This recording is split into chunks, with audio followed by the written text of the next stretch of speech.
Alright, y'all, it's unfortunate that I need to do a video on this, but it's really getting out of hand, and I'm starting to see that it's a lot more common than I thought. Under no circumstances whatsoever is it okay for a man to be calling the woman he says he loves a bitch, a whore, or any derogatory terms along those lines. It's been normalized lately, and I can't wrap my head around it, but I need y'all to know that it's not okay. As women, I need y'all to know it's not okay, and as men, I need y'all to know it's not okay. I don't know if it's the fact that it's being used so much in music that it's getting standardized, or some men are like, oh, well, girls call themselves that, so why can't I say it? Or she was acting like it, so I called her one. As black people, we call each other nigga, right? We act like niggas, right?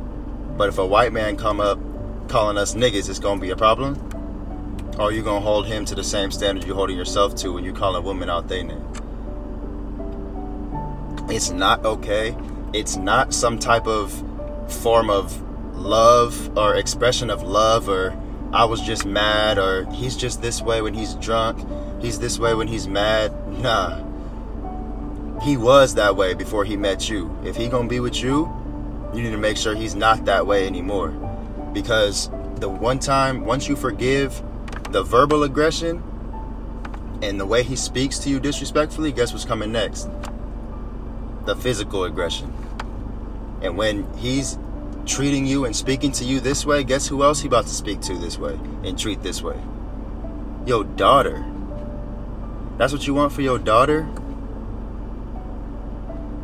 And even if you say he's not going to treat your daughter that way, or he doesn't treat his kids that way, his kids, his daughter or son is going to see him speaking to and treating you this way, and they're going to think that's the standard that a woman should be treated by.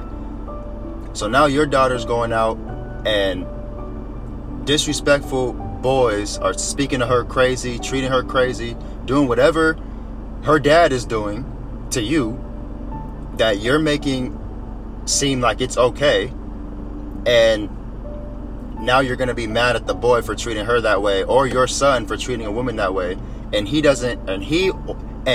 or she doesn't have a father that has credibility to be mad at anybody, because that's where they got it from. Calling a woman out her name in this way is disrespectful and wrong regardless, but especially when guys now are manipulating girls to think that it's okay or some form of love because they were mad or they were drunk or whatever, and the next day it's just back to normal.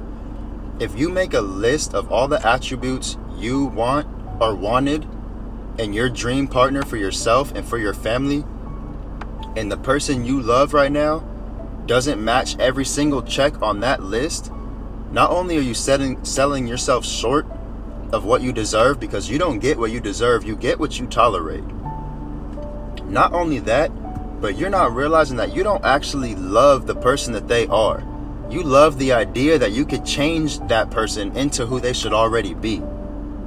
You love the feeling of being wanted and needed by this person so much more than that person feels like they need you. When you grasp the reality that you don't have to put up with this disrespect, and you don't actually love this person, you love who you fell in love with before he became this way, and you love the idea that you could be the one to change him into who he should already be. And while doing that, you're telling God that you believe in your own ability to change a person more than you believe in God's ability to bring you the person that doesn't need to be changed, that's already right for you. I understand it's easier said than done to say leave a person, especially a toxic person, because you love them and all the other things that go into it, but you need to understand that's not love. That person is striking fear into your heart, and you're mistaking that feeling of fear for a feeling of love. Whether it's fear that you're not going to find somebody else that does the good things that they do, or it's fear of being alone, or it's fear of what they'll do to you if you leave them. All of that is fear. None of that is love. If you can't do it for yourself today, do it for your future daughter or your current daughter, or for any woman you love in your life that you would be furious to be treated or spoken to in the way that you're getting spoke to, leave this person for them. And if you're a man who's treating women in this way, whether you want to believe it or not, or look in the mirror or not, if you're calling women out their name or physically abusing women in any way and justifying it with being mad or being drunk or whatever, and they're forgiving you, you need to think about the woman in your life and think what you would do to a man that was doing what you're doing to women. Think about your daughter when she sees how you're treating your wife or your girlfriend, and she lets a boy treat her that way. How are you going to feel? You're going to want to beat a little boy up for treating your daughter in the same way that she learned from you that she should be treated. As men, we got to do better, man. Regardless of the anger, regardless of what a woman does, there's no justification for this verbal or physical abuse or any of this behavior that's becoming normalized. It's not okay. And as women, y'all need to stop forgiving this and making it seem like it's okay, because it's only going to get worse. And as it gets worse, it's going to get worse for generations to come, because your kids are going to grow up seeing this and thinking it's okay as well. We got to get better.